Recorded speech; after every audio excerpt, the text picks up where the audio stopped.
V imenu Boga Očeta in Sina in Svetega Duha. Amen. Dragi bratje, drage sestre, dobrodošli doma. Danes smo tukaj, ker nas je Bog poklical po imenu. Prinesli smo svoje utrujene korake, prinesli smo svoje skrbi, morda pa tudi kakšno skrito rano ali težo, ki jo nosimo sami v tišini. Jezus nas danes ne sprašuje, kako popolni smo. Ne gleda na naše napake. Gleda na naše srce in nam šepeta. Videl sem tvoj teden. Videl sem tvoj trud. Videl sem tvojo stisko. Rad te imam. Dragi zbrani, to bogoslužje je prostor varnega zavetja. Tukaj se smemo odpočiti. Tukaj smemo odložiti vsa svoja bremena na oltar, saj je Božja ljubezen večja od vsake naše nemoči. Bog nas danes želi objeti svojim usmiljenjem in nas opomniti, da v nobeni preizkušnji nismo sami. Da bi lahko začutili to neizmerno toplino in prejeli moč, ki jo potrebujemo za prihodnje dni, se tako skupaj približajmo Bogu. Stopimo pred Gospoda takšni, kakršni smo. Prosimo ga za pomoč. Prisluhnimo sedaj obvestilom za prihodnji teden in vse, kar se je dogajalo tudi v tem tednu. Danes smo povezani z brati in sestrami v Prekmurju. V Gornjih Petrovcih namreč poteka tradicionalni shod evangeličanske humanitarne organizacije Podpornica. Zelo smo veseli, da pri tamkajšnjem bogoslužju aktivno sodelujeta tudi naša duhovnika Danilo Jovanovič in dr. Danijel Brkič, ki sta se na pot proti Prekmurju odpravila že v zgodnjih jutranjih urah. Po današnjem bogoslužju boste prejeli priznanja vsi, ki ste uspešno sodelovali pri Trubarjevi bralni znački. Iskrene čestitke prav vsakemu izmed vas. S projektom bomo z novim zagonom nadaljevali tudi na vašo željo v mesecu septembru. Vsi, ki bi se radi pridružili naslednjemu bralnemu krogu, se lahko že sedaj prijavite pri nosilki projekta naši Suzani Krvavica. Danes se poslavljamo tudi od veroučnega leta, torej veroučnega leta 2025-2026. Otroci bodo prejeli spričevala ter zaslužena priznanja za uspeh na tekmovanju za Trubarjevo priznanje. Kot vsako leto želimo tudi letos pohvaliti posebej tiste otroke, ki so bili v tem letu najbolj zvesto prisotni pri verouku. In sicer so to iz skupine A David Marko Golob, to se skoraj pritiče, kaj ne? Iz skupine B so to Samanta in Doni Urbič, iz skupine C pa je to Evelina Tekavčič. Vsem prav iskrene čestitke in seveda tudi vsem ostalim otrokom, ki ste zvesto prihajali.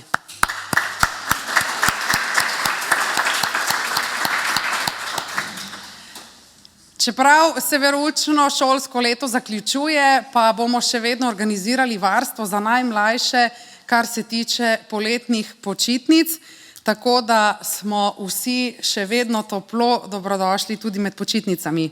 Iz srca se zahvaljujemo tudi vsem otrokom, ki tako zvesto sodelujete na naših bogoslužjih na tako imenovanih utrinkih za otroke. Zaradi vas je ta cerkev toplejša, zaradi vas, dragi otroci, je ta cerkev tudi svetlejša, kajti otroška vera in otroško srce in smeh zagotovo vedno znova pobožata našo dušo. Da boste vedeli, utrinek za otroke je včasih narediti celo težje kot pridigo, pa vendar ravno zaradi sodelovanja otrok postane ta del tako zelo pomemben. Nadaljnja obvestila so, da je jutri v ponedeljek ob 19. uri molitveno srečanje in sicer bomo začeli teden skupaj v Božji prisotnosti. Tako vabljeni, da se nam pridružite zvečer v cerkvi, kjer bomo v skupni molitvi in v prošnjah položili naše zahvale, skrbi pred Bogom. Prav tako nadaljujemo v sredo ob 19. uri nadaljnje predavanje z diskusijo o molitvi. To bo torej drugi del. Toplo vas vabimo, da se poglobimo v preprostost te teme, pa vendar izredno pomembnost krščanske molitve. Prejšnjo sredo smo namreč odprli to pomembno temo, tokrat pa bomo ob Božji besedi pogledali še globje. Torej, pridružite se nam v sredo ob 19. uri. Prav tako naslednjo nedeljo kot običajno vabljeni na osrednje bogoslužje ob 10. uri. Sedaj pa najava še glede počitniških otroških srečanj. Nekaj o tem smo že govorili, pa bomo še spomnili vas vse skupaj. Namreč cerkev organizira otroška srečanja oziroma oratorij od 8. do 10. julija letos, torej sreda, četrtek, petek.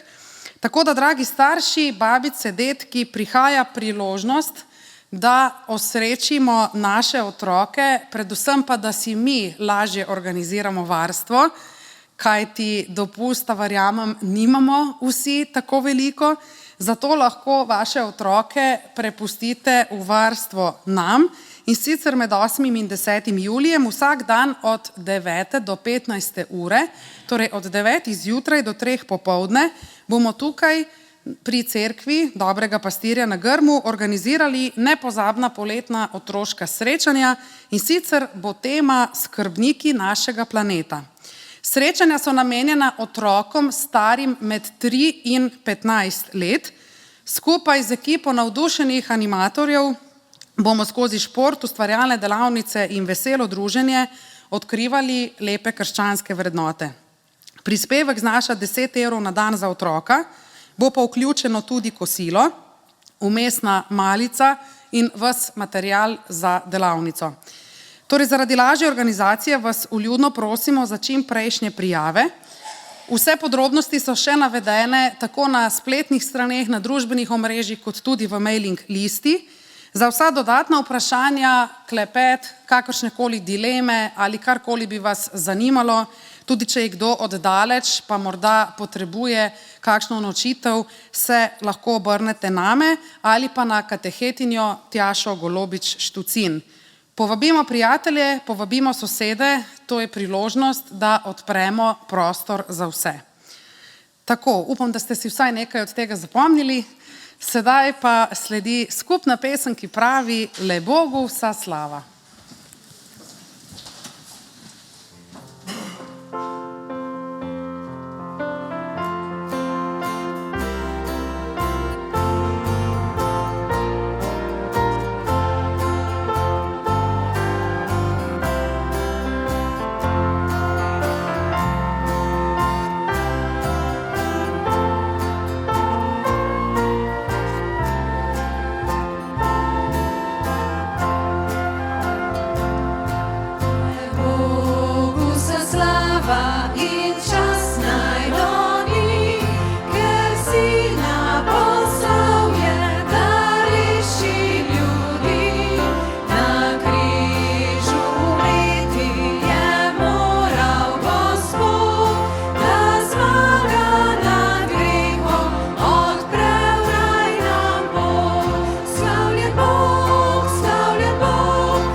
Drage sestre, dragi bratje, prisluhnimo sedaj bibličnemu vodilu današnje nedelje. In sicer so to Jezusove besede, zapisane v Evangeliju po Mateju, 11. poglavje, 28. vrstica, kjer pravi takole. Pridite k meni vsi, ki ste utrujeni in obteženi, in jaz vam bom dal počitek. Prisluhnimo Božji pesniški mojstrovini iz 36. psalma. Pravi pa takole. O Bog, kako dragocena je tvoja dobrota. Človeški sinovi se zatekajo v senco tvojih peruti. Opajajo se z obiljem tvoje hiše. V reki svojih radosti jih napajaš. Zakaj? V tebi je izvir življenja. V tvoji luči vidimo luč. Zahodna civilizacija izgublja občutek za sveto. Zato se pogostokrat spovedujemo brez kesanja. Kesanje, dragi zbrani, pa je dar Božje milosti, ki nas osvobaja sramu in krivde. S tem naredimo sončno jaso sredi temnega gozda. Zato nas vse skupaj vabim k priznanju naših grehov. Usmiljeni Bog Oče, priznam, da sem izčrpana od prizadevanj, da bi izpolnila svoja pričakovanja in pričakovanja drugih. Zato me tolikokrat prevzamejo nelagodje, malodušje in obup. Odpusti mi, ker se umikam v svoj svet in čedalje bolj častim stvari, ter imam odnos z njimi namesto svojimi bližnjimi. Žal mi je, ker tolikokrat odneham in izberem lažjo pot. Oprosti mi, ker ti še nečesa nisem dala, svojih grehov. Pozabljam, da se splača živeti samo za tisto, za kar se splača tudi umreti, in da se splača umreti samo za tisto, kar je nesmrtno in večno. Odpusti mi, ker pozabljam, da bistvo vere ni v tem, da bi razumela, ampak da bi zaupala. Kajti, ko me življenje utesnjuje, ne potrebujem razlogov, ampak tvojo tolažbo. Ne potrebujem odgovorov, ampak tvojo prisotnost. Zato te iskreno prosim, Gospod, usmili se. Kristus, usmili se. Amen. Prisluhnimo sedaj besedam milosti in slavospevu iz psalma 37, 39. vrstica, kjer pravi takole. Rešitev pravičnih prihaja od Gospoda, njihovega zavetja ob času stiske. Zato naj bo slava Bogu na višavah in na zemlji mir ljudem, ki so mu po volji. Amen. Vabim še k skupni molitvi. Nebeški Oče, prosimo te, naj nam krščanstvo postane še bolj privlačno, naše srce pa poslušno, rahločutno in odzivno. Naj tolažimo bolj, kot si želimo biti potolaženi. Naj razumemo bolj, kot si želimo biti razumljeni. Naj ljubimo bolj, kot si želimo biti ljubljeni. Naj služimo bolj, kot si želimo biti posluženi. Naj za druge skrbimo bolj, kot si želimo biti sami oskrbljeni. To naj bo naša drugačnost. To naj bo naša svetost. Slava Očetu in Sinu in Svetemu Duhu, kakor je bilo v začetku, tako zdaj in vselej in vekomaj. Amen. V nadaljevanju bomo prisluhnili berilu iz Evangelija po Luki 14. poglavje od 15. do 24. vrstice, še prej pa bomo zapeli pesem, ki pravi Postal bi rad pesem.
dišeč vonj kot val slavljenja.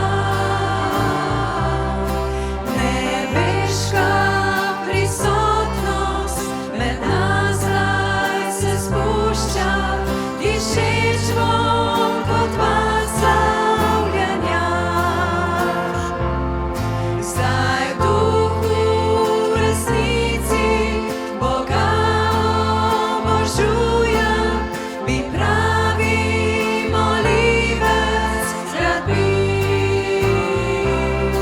Zdaj v duhu resnici Boga obožujem, bi pravi molivec rad bil. Nebeška prisotnost med nas zdaj se spušča, dišeč vonj kot val slavljenja.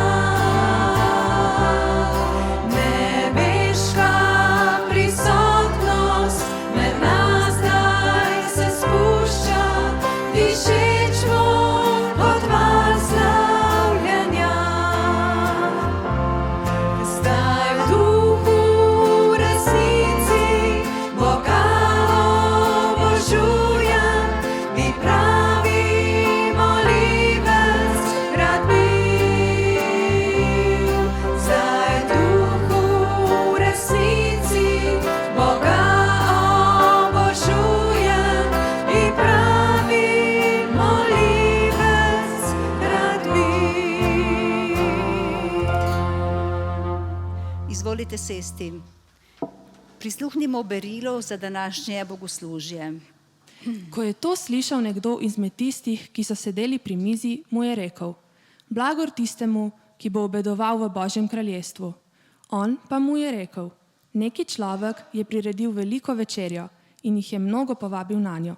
Ko je bil čas za večerjo, je poslal svojega služabnika, povabljenim povedati, naj pridejo, ker je že vse pripravljeno. Vsi pa so se začeli v en glas opravičevati. Prvi mu je rekel: Njivo sem kupil in si jo moram iti ogledat. Prosim te, imej me za upravičenega. Drugi je dejal: 5 jarmov volov sem kupil in jih grem preizkusit. Prosim te, imej me za upravičenega. Spet drugi mu je rekel: Oženil sem se in zato ne morem priti. Služabnik se je vrnil in to sporočil svojemu gospodarju. Tedaj se je hišni gospodar razsrdil in dejal svojemu služabniku: Pojdi brž na mestne ceste in ulice in pripelji sem uboge in pohabljene, slepe in hrome. Služabnik je rekel gospodarju: Gospod, zgodilo se je, kar si naročil, in še je prostor. Tedaj je gospodar rekel služabniku: Pojdi na pota in vzdolž ograj in prisili ljudi, naj stopijo, da se napolni moja hiša. Kaj ti povem vam, nobeden izmed onih povabljenih mož ne bo okusil moje večerje. Dragi bratje in sestre, ta prilika je bila izrečena pred več kot 2000 leti, vendar je aktualna tudi danes. Namreč razgalja našo navado, da zaradi dela, projektov, kariere, lastnega udobja zavračamo povabilo v odnos z Bogom. To je tako, kot bi rekli: rad te imam, vendar nimam časa. Bog in ljudje ne potrebujejo naših izgovorov, ampak našo bližino in našo navzočnost. In to potrebujemo tudi mi, sicer smo samo v svojem mehurčku. In bistvo te zgodbe ni, da sta delo, kariera, družina, zabava in tako naprej nekaj slabega. Pomembno pa je, oziroma težava nastane, ko dobre stvari postanejo ovira za boljše ali najboljše stvari. In iz zgodbe vidimo, da gostitelj ni preklical te gostije oziroma te zabave, ampak je razširil povabilo na vse tiste druge. Dal je možnost, da pridejo tisti, ki tega niti niso pričakovali. In Bog daje to vabilo tudi nam, na široko odpira vrata nam. In smo se temu povabilu tudi odzvali. Zato lahko z veseljem slavimo Jezusa Kristusa, Boga, ki je najboljši gostitelj in odrešenik vseh ljudi. In vabim nas, da stoje ali sede, kakor komu ustreza, damo čas Bogu v njegovih dvorih, kajti naša radost je, da smo odrešeni, da smo Božje ljudstvo.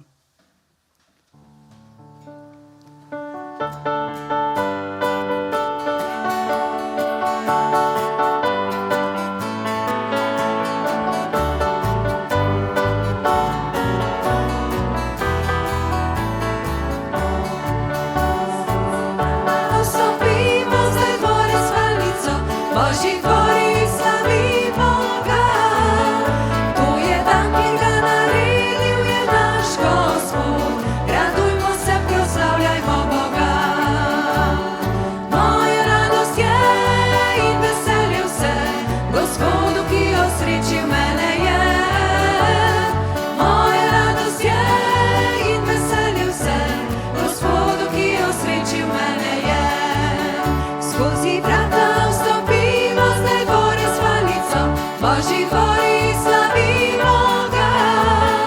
To je dan, ki ga naredil je naš Gospod. Radujmo se, proslavljajmo Boga. Moja radost je in veselje vse, Gospodu, ki osrečil mene je.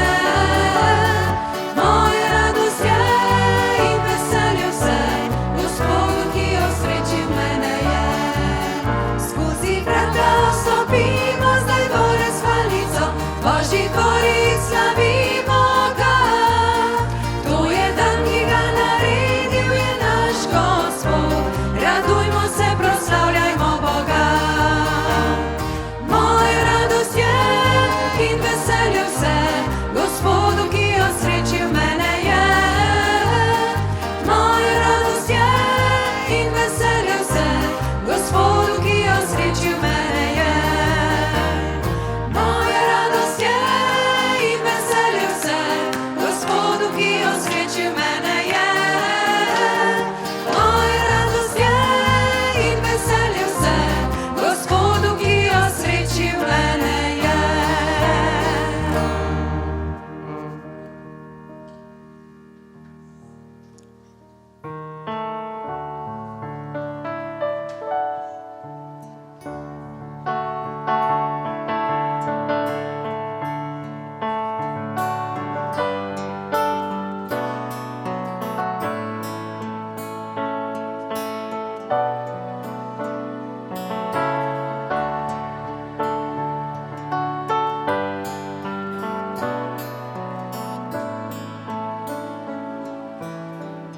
V začetku ti si bil beseda, ti najvišji Bog, Gospod. Božjo slavo skrito v stvarstvu, razodel si Kristus jo. Čudovito ime imaš, čudovito ime imaš, ime naš Jezus Kristus kralj. Čudovito ime imaš, neprimerljivo je. Čudovito ime imaš, ime naš Jezus.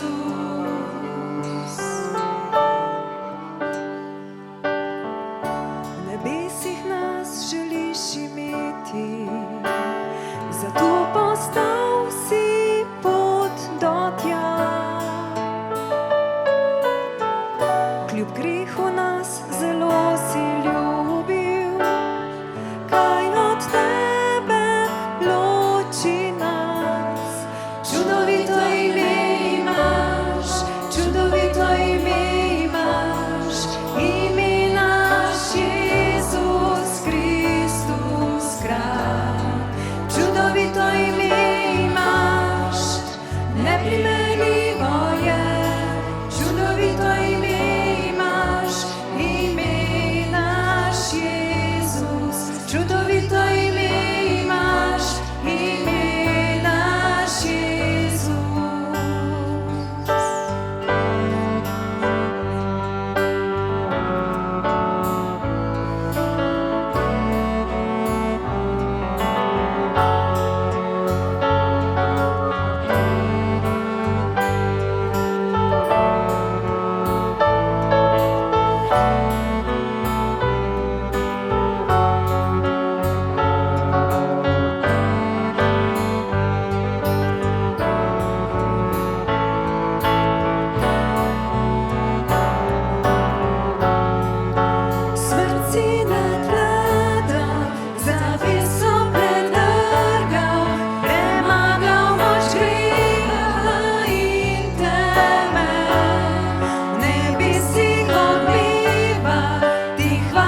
hvala ti, Jezus, da nihče nikakor ti, kajti samo ti odpiraš vrata milosti vsem nam. In hvala ti za tvoj klic, hvala ti za tvojo milost, katero nas sprejemaš. In hvala ti, da te lahko tukaj na svetih tleh slavimo in častimo. Amen. Na vrsti je utrinek za otroke.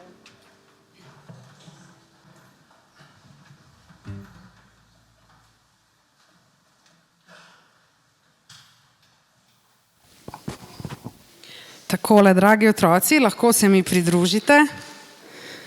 Danes bom potrebovala vašo pomoč.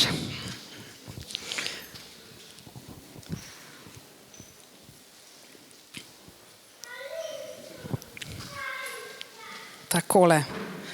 Konec šolskega leta v šoli se neizbežno približuje. To se vidi po vaših obrazih. Nič več ocen, nič več kontrolk, da vidimo obraze staršev, nič več učenja doma, tudi starši so zelo navdušeni. Dobro. Takole, dragi otroci, vem, da so se že skoraj začele počitnice, pa vendar potrebujem vašo pomoč. Kaj imam tole? Kaj je to? Gobica spuža. A se gremo malo žogat? Boste povedali, mislim, da bom poskušala tako, jaz sem zelo slaba v tem, pa dajte se vi malo žogat. Boste povedali, kak je občutek? A je enostavno? Je lahka, je težka? Ok, lahko še naprej podaš. Malo bo treba loviti, fantje in dekleta. Evo, lahka, ne, čisto enostavna.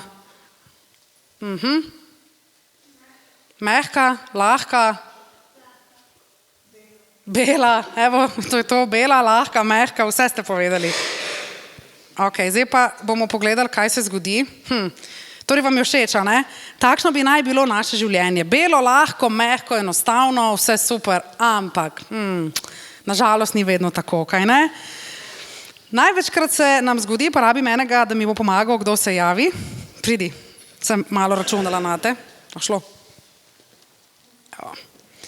Torej, največkrat se nam zgodi, pa bo zdaj tukaj naj povedal, kaj. Torej, največkrat se nam zgodi, da damo tole našo gobico, naše življenje v skledo z vodo. Pa če jo fino namočimo, bomo videli, kaj se zgodi. Torej, a slišite mehurčke? Ja, ta spužva začenja upijati vodo. Približno tako, kot mi, ko smo utrujeni. A veste tisti občutek, ko imaš 3 kontrolke ali 4 na teden? Ali pa če smo v nekem konfliktu, kjer se recimo starši kregajo, pa ne vemo, kaj to pomeni za našo družino. Ali pa odrasli, ne, ko je treba plačati. Kar še malo pusti. Ali pa recimo, če se skregamo, ali pa če zgubimo službo, ali pa če zgubimo nek odnos. Kaj se zgodi takrat? A boš povedal, kakšna je sedaj? A je še tako lahka, kot je bila prej? Težka, mokra. Pridite, boste še drugi poskušali. Kakšna je razlika med prej in zdaj? Kar pridite. Boste videli. Je razlika, ker jo je super namočil. Tako kot življenje naše, a ne? Kakšna je? A je bolj težka? Je, ne? Sploh tisti, ki ste jo prej poskusali, ne? Težka, lepljiva, mokra. Tako, vidite, to se zgodi takrat, ko smo polni težkih stvari, ko smo polni skrbi, tudi odrasli, pa ne samo to, da postanemo težji, za sabo puščamo še take madeže, fleke. A vidite, kaplja. Se pravi, smo slabe volje doma, ne? Tako nekako. Točno vemo, a ne, kdaj imajo starši pritiske v službi, ker so slabe volje, ne? Tako nekako to gre. Se pravi, se to vse še vidi na naših bližnjih. Ampak veste, kaj smo danes prebrali? In mislim, da bo danes tudi pridiga o tem. Pridite k meni vsi, ki ste obteženi, pravi Jezus, in jaz vam bom dal kaj? Počitek. Veste, kako to Jezus naredi? Spet rabim pomoč. Hitro. Enega rabim. Kdo je močan? Najmočnejši. Aha. Zdaj pa face, ožemi tole. Tako nekako Jezus stisne ven vse tisto, kar nas bremeni, vsa tista bremena, vse tisto, kar nas pritiska, vse tisto, kar nas je strah. Tako, kot da smo stalno v času počitnic. Evo, super je to Evelini ratalo. Pa pademo nazaj. In spet moramo ponoviti vajo. Pridite k meni vsi, ki ste utrujeni, dobro, da je to napisano večkrat, ne samo enkrat, ne? Ker življenje nas utruja, vedno znova. In potem se malo stisnemo, se pravi, malo se nam zniža ego, ampak, kakšna je pa sedaj? Spet je nazaj lahka, stisnjena, se bo prišla nazaj na svoje. Torej, življenje nas stiska, ampak pridite k meni vsi, ki ste utrujeni. Dovolimo, da Jezus stisne bremena. In če si nič drugega, dragi otroci, ne boste zapomnili, si zapomnite to, da imate najboljšega prijatelja, ki vas razume. Tudi če ste majhni, greste tudi vi lahko čez kakšne stvari, ki so za vas težke. Za nas odrasle pa prav tako. Torej, današnja vrstica, ki si jo zapomnite in si jo zapomnimo, pridimo vsi, ki smo utrujeni, ki smo obteženi in dovolimo, da Bog iztisne iz nas stisko, bremena, kajti življenje bo lažje. Tako, sedaj pa greste lahko na verouk, vaši kateheti vas že čakajo. Mi pa bomo s hvaležnim srcem darovali prostovoljne prispevke za izgradnjo našega skupnega doma.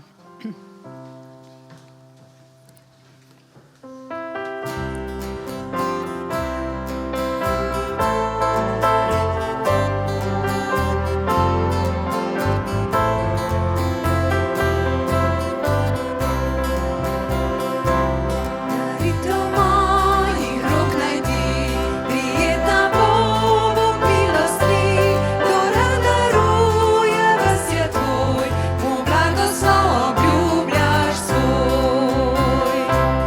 In drag vsak dan radujem se, ker vidim, kaj ti delaš vse, kaj z mano ti si prav vse dni, slavim te bom Bog milosti. In prav za vse, kar daješ mi, jaz ljubim te, Bog hvala ti, zaljubiš me, pokazal si, zato sledil ti bom vse dni. In zdaj daritev moja ti, prijetna bo Bog milosti, te hvalim, ker moj oče si, in ker si z mano vedno ti.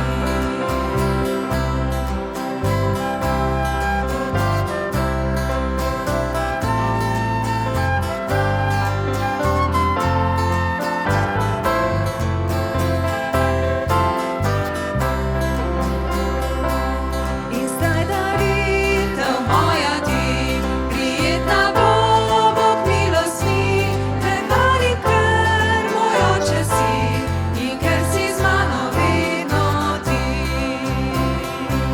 Te hvalim, ker moj oče si, in ker si z mano vedno ti.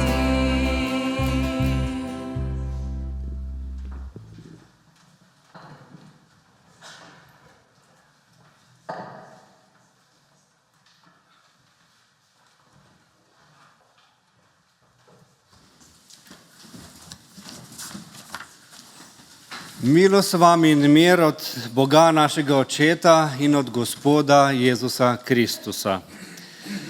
Dragi bratje in sestre, naj začnem zgodbo, ki je šolski primer sodobne izgorelosti. Gre za primer visoko izobraženega, izjemno uspešnega menedžerja, ki je vodil obsežne projekte. Sredi poletne vročine, ko so se roki neusmiljeno iztekali, je sedel v pisarni v stanju popolne psihofizične izčrpanosti. Možgani so mu delovali kot v krču. V tistem trenutku je na telefon dobil SMS sporočilo od dobrega prijatelja, ki ga ni videl že mesece.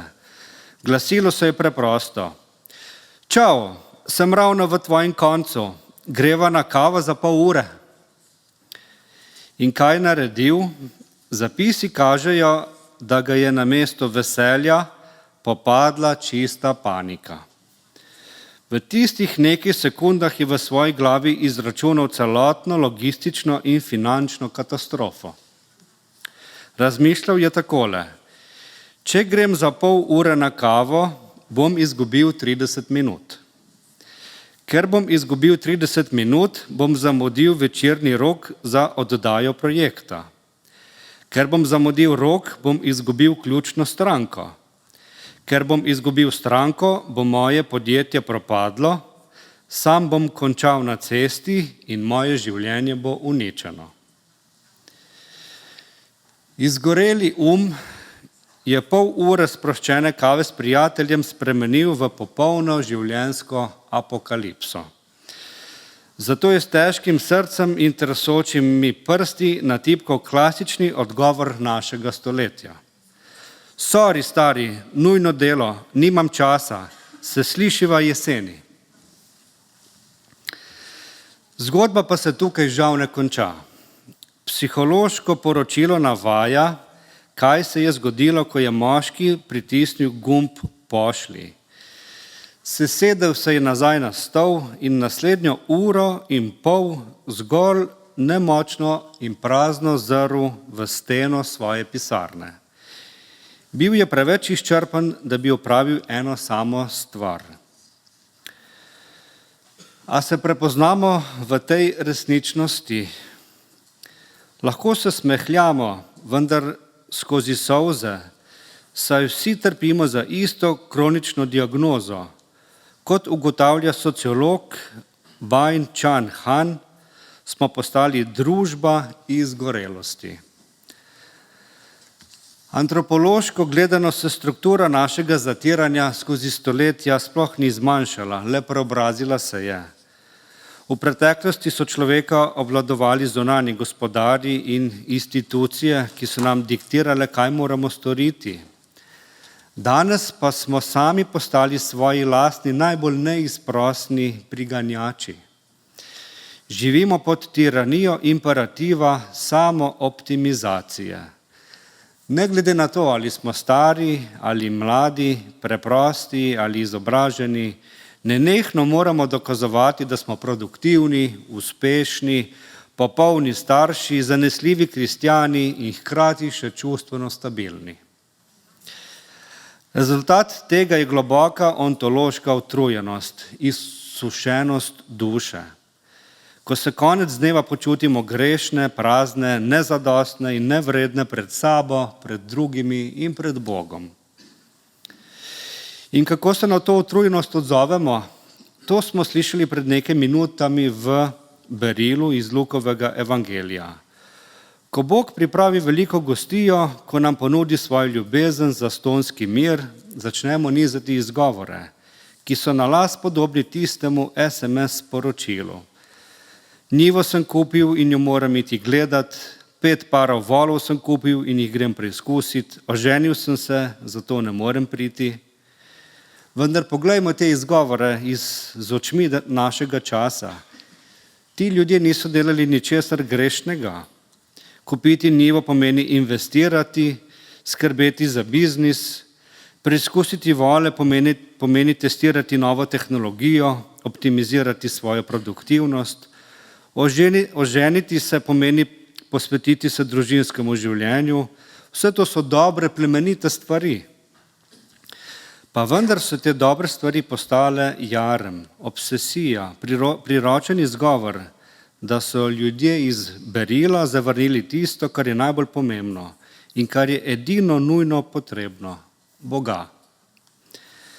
Postali so preveč zaposleni s svojimi voli in njivami, preveč uspešni, a preveč utrujeni, da bi sploh še zmogli sesti za Božjo mizo. Vendar evangelij pravi, sredi te naše izgorelosti in naših izgovorov se nebo ne zapre. Bog se ne umakne. Namesto tega nam pošilja svojega sina, ki nam prihaja naproti in nam prinaša besedo tolažbe in rešitve. Ustanimo, dragi bratje in sestre, in preberimo evangelij, odlomek iz evangelija po Mateju, 11. poglavje od 25. do 30. vrstice. Tedaj je Jezus spregovoril in rekel: Slavim te, Oče, Gospod neba in zemlje, ker si to prikril modrim in razumnim, razodel pa otročičem. Da, Oče, kajti tako ti je bilo všeč. Vse mi je izročil moj oče in nihče ne pozna sina razen očeta. In nihče ne pozna očeta razen sina in tistega, komur hoče sin razodeti. Pridite k meni vsi, ki ste utrujeni in obteženi, in jaz vam bom dal počitek. Vzemite nase moj jarem in učite se od mene, ker sem krotak in v srcu ponižen, in našli boste počitek svojim dušam. Kajti moj jarem je prijeten in moje breme je lahko. Poslušali smo Božjo besedo.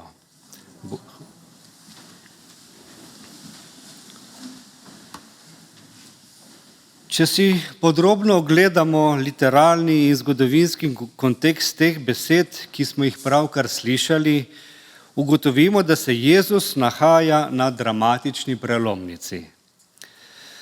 Sočasno z naraščajočim institucionalnim odporom. Spomnimo se, Janez Krstnik je bil zaprt v ječi in je k Jezusu poslal učence z vprašanjem, ali si ti pravi, ali naj čakamo drugega. Tudi vodilna galilejska mesta Korazin, Becajda in Kafarnaum, v katerih je Jezus naredil največ svojih mogočnih del, so se zaprla, otrdela in se niso spreobrnila. Torej Jezus človeško gledano doživlja popoln družbeni in pastoralni neuspeh. Temu svetu se zdi Jezus neprivlačen, preveč radikalen, premalo diplomatski. In natanko v tem trenutku zunanje teme in nerazumevanja Jezus ne zapade v malodušje, temveč izbruhne v hvalnico. V 25. vrstici, ki smo jo slišali, je uporabljen grški glagol, ki v svetopisenskem smislu ne pomeni zgolj tihe zahvale, ampak javno, slovesno priznanje in slavljenje Božje suverene modrosti, ki deluje obratno od naših pričakovanj. Jezus slavi očeta, ker je te globoke resnice o Božjem kraljestvu prikril modrim in razumnim. Kdo so ti modri in razumni v tedanjem družbeno-religioznem okviru? To so bili pismouki, farizeji, poznavalci zakonov.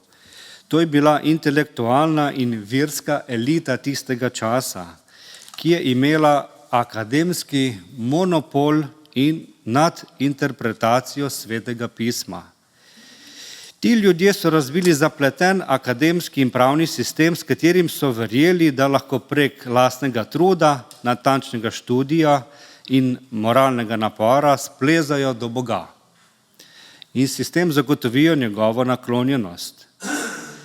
In to so natanko tisti ljudje iz Lukovega evangelija, ki so preveč zaposleni s svojimi njivami, voli in svojim ugledom. V teologiji temu fenomenu pravimo teologija slave. To je večni človeški poskus, da bi prek lastnih dosežkov, razuma in modrosti dosegli samo opravičenje. Vendar je rezultat tega plezanja po lestvici lastne moralne in umske popolnosti vedno uničujoč. Bodi si nas zapelje v duhovni napuh in oholost, če mislimo, da nam uspeva, bodi si nas pahne v popoln obup in izgorelost, ko si moramo v resnici priznati, da smo padli. Jezus pa pravi, da se resnica razodeva otročičem. V svetopisemski govorici to niso dejansko otroci, temveč tisti, ki so preprosti, družbeno nepomembni. Ljudje, ki jih je tedanja elita s prezirom imenovala Am-Haaretz, ljudstvo zemlje. To so bili ljudje, ki so zaradi svojega težkega kmečkega ali obrtniškega dela in pomankanja časa preprosto niso mogli natančno študirati in izpolnjevati stotine ritualnih predpisov verske elite. In če to povežemo z Lukovo prispodobo, ko so bogati in pametni zavrnili vabilo, je gospodar rekel, pojdite hitro na mestne ulice trge in pripeljite sem revne, pohabljene, slepe in hrome. To so ti otročiči. To so tisti, ki nimajo njiv in volov, nimajo s čim trgovati, nimajo se s čim hvaliti. Njihova edina prednost je v tem, da nimajo nič, da so prazni. Ti otročiči smo v resnici mi. Ko končno odložimo svoj oklep, ko nehamo igrati vlogo, da imamo vse pod nadzorom in pred Bogom priznamo svojo nemoč. V vrstici 27 pa smo prebrali: vse mi je izročil moj oče in nihče ne pozna sina razen očeta in nihče ne pozna očeta razen sina in tistega, komur hoče sin razodeti. Ta izjava trdi nekaj za judovski monoteizem tistega časa, nekaj popolnoma nepredstavljivega. Jezus iz Nazareta ima ekskluziven, vzajemen odnos z edinim Bogom.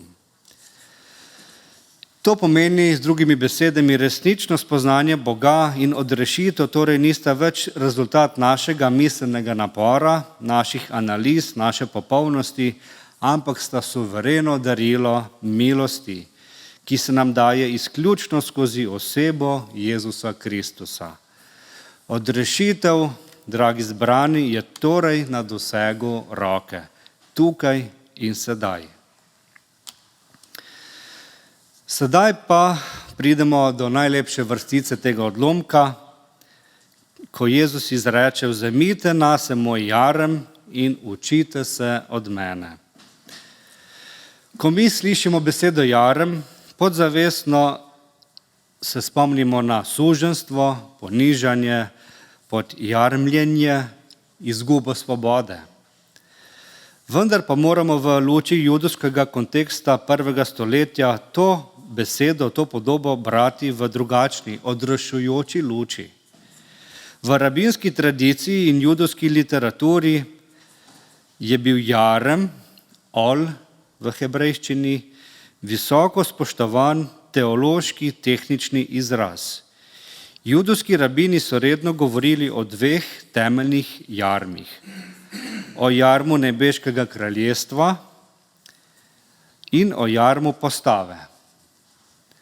Sprejeti jarem je pomenilo sprejeti zavezo z Bogom, sprejeti usmeritev, strukturo in smisel življenja. Svetopisemski prerok Jeremija v svoji knjigi, 6. poglavje, 16. vrstica, čudovito kliče: ustavite se na poteh in se razglejte, vprašajte po stezah starodavnih časov, kje je pot k dobremu, in hodite po njej. In našli boste počitek svojim dušam. Toda pod vodstvom tedanjih pismoukov in farizejev je ta jarem Tore zaradi tisočerih človeških pravil postal neznansko breme, težko, zatiralsko, legalistično. Ljudje so bili duhovno in eksistencialno izčrpani od verskega sistema, ki jim je nenehno sporočal: niste dovolj dobri, niste naredili dovolj, niste dovolj čisti, da bi vas Bog sprejel. Tukaj pa se sedaj razodene Jezusova rabinska radikalnost. On ne ponuja anarhije, ne ponuja sodobne iluzorne svobode brez kakršnihkoli obveznosti in usmeritev, kajti antropološko gledano smo ljudje bitja, ki nujno potrebujemo usmeritve, neke vrste jarem.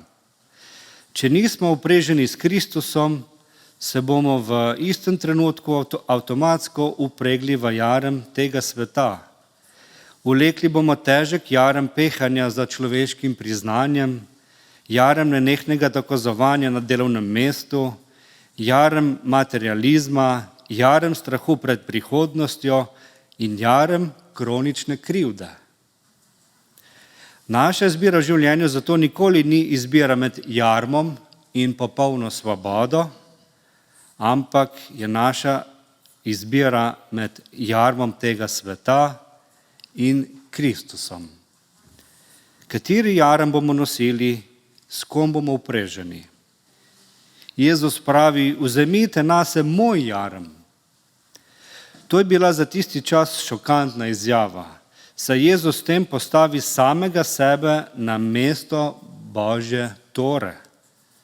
On pravi, resnična Božja volja, resnična pot življenja ni več zbirka zakonodajnih tekstov in človeških pravil, ampak jaz, Božji sin. In zakaj je ta jarem nekaj tako radikalno drugačnega, dobrega in osebnega? V antiki so v jarem namenoma vpregali 2 vola skupaj. Enega izkušenega, močnega in izurjenega vola, ter mlajšega, neučenega in šibkega vola.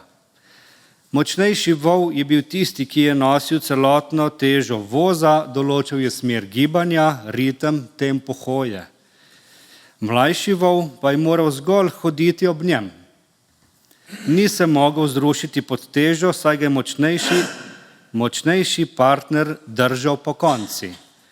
Korak za korakom se je učil hoditi v vpregi, ne da bi izgubil življenje ali svobodo. Ta jarem je za nas nujen, oseben, vsakodneven, globoko realen. To ni teoretičen koncept za nedeljsko dopoldne, ampak konkretna realnost za vsak ponedeljek in torek in tako dalje. Ko se soočamo z izzivi vsakodnevnega življenja. Stopiti v jarem s Kristusom pomeni, da prenehamo vleči voz svojega življenja sami. Pomeni, da stopimo ob njega, ki je krotak in v srcu ponižen. In mu dopustimo, da on prevzame glavno težo našega obstoja, naših skrbi in naših nemirov. In da bi ta prehod iz izgorelosti v počitek duše pravilno razumeli, moramo pogledati še na križ. V teologiji temu pravimo teologija križa.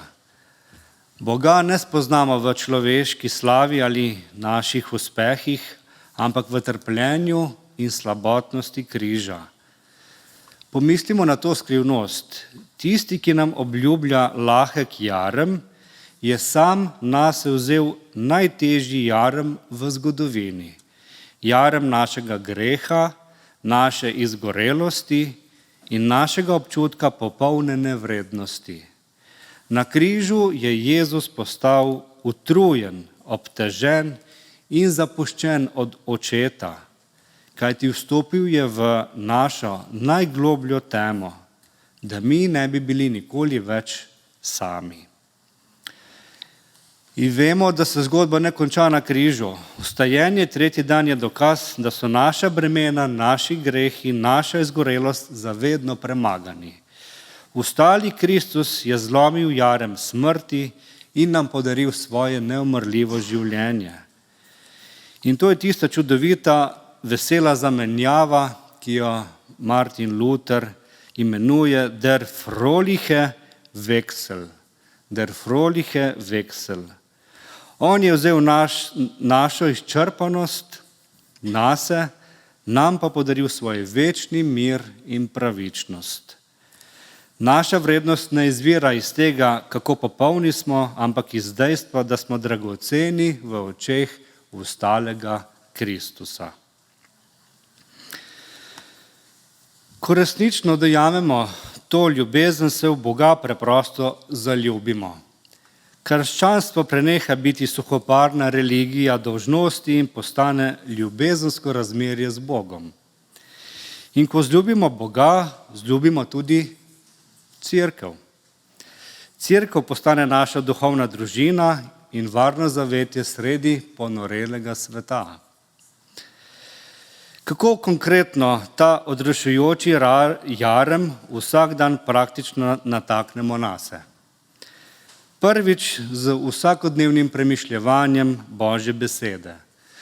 To ne sme biti dolžnost na našem urniku.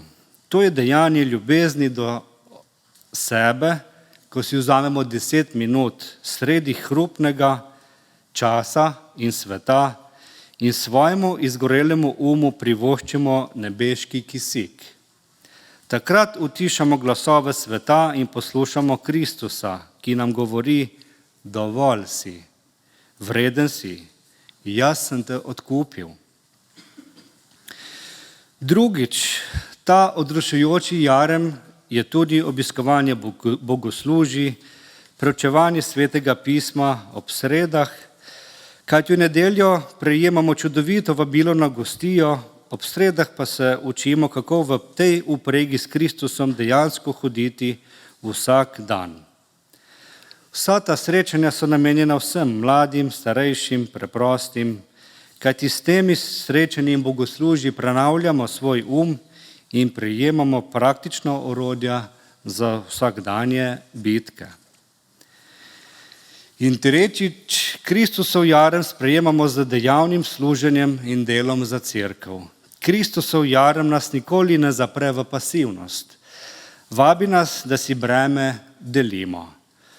Ko v cerkvi poprimemo za delo, ko čistimo prostore, urejamo okolico, kosimo, pripravljamo pogostitve, kuhamo kave, skrbimo za tehnično glasbeno izvedbo bogoslužij, učimo veroučne otroke krščanskih temeljev, ko obiskujemo bolne in še, vse to ni nov pritisk ali vir, dodaten vir naše lastne izgorelosti. To je prostor, kjer Kristus stopi med nas in v nas in nevede prevzema težo naših osebnih bremen. V svetu namreč delamo za lasten uspeh in smo na koncu sami in izčrpani. V cerkvi pa delamo drug za drugega, povezani z Bogom, ki je na križu daroval samega sebe za nas. Ko služimo skupnosti, se naš trud spremeni v pristen blagoslov, naše delo pa postane prostor globoke izpolnitve in skupnega miru. Zato stopimo v jarem s Kristusom. Dopustimo mu, da on prevzame glavno težo našega življenja. Odložimo svoj greh in prejeli bomo odrešujoči mir. In ta mir Božji, ki presega vsak človeški in ves naš razum, bo varoval in ohranil naša srca ter naše misli v Kristusu Jezusu, našem Gospodu. Amen. Vabim nas skupni molitvi. Gospod Jezus Kristus, ustali odrešenik, pred tebe stopamo natanko takšni, kot smo, utrujeni, obteženi in včasih polni občutkov lastne nevrednosti. Hvala ti, ker nas ne zavračaš, ampak nas vabiš v svoje naročje. Hvala ti za tvoj križ, na katerem si nosil jarem naših grehov. In hvala za tvoje stajenje, ki nam daje moč za nov začetek. Blagoslovi cerkev, prosimo te, prenovi našo ljubezen do tvoje besede. Daj nam pogum, da bomo vsak dan doma odpirali sveto pismo in prejemali tvoj mir.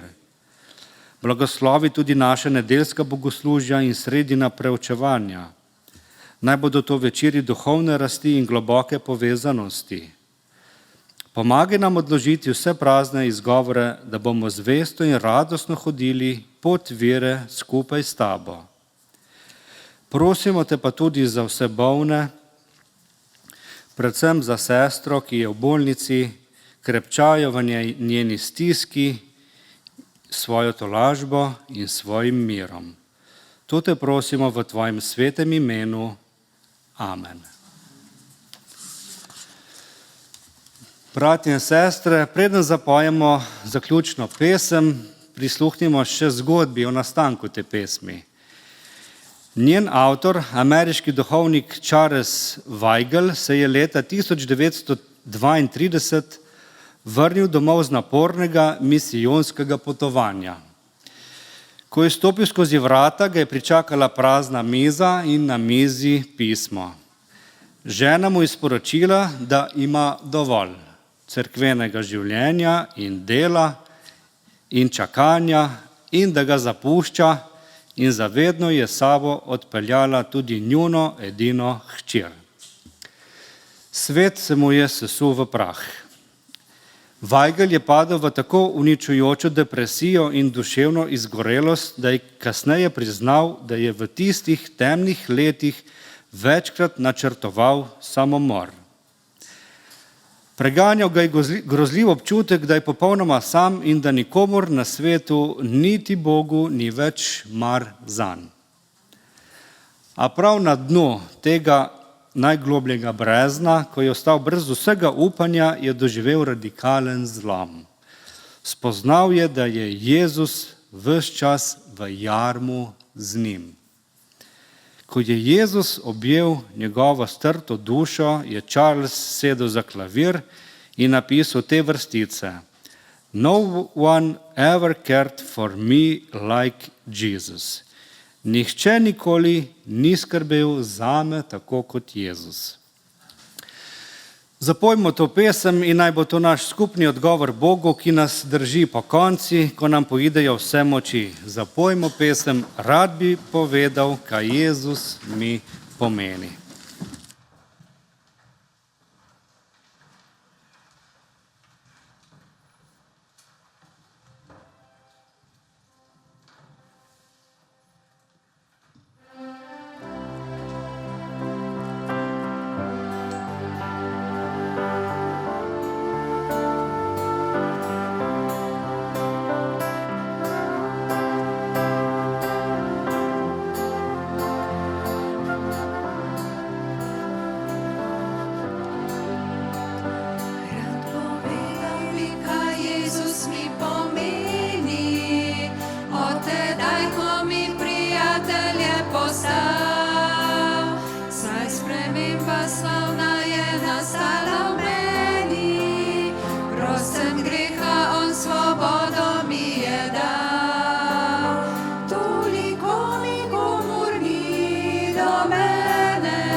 Drage sestre, dragi bratje, Kristusov jarem lahko skupaj vzamemo tudi na način, da skupaj molimo Jezusovo molitev Oče naš. Oče naš, ki si v nebesih, posvečeno bodi tvoje ime.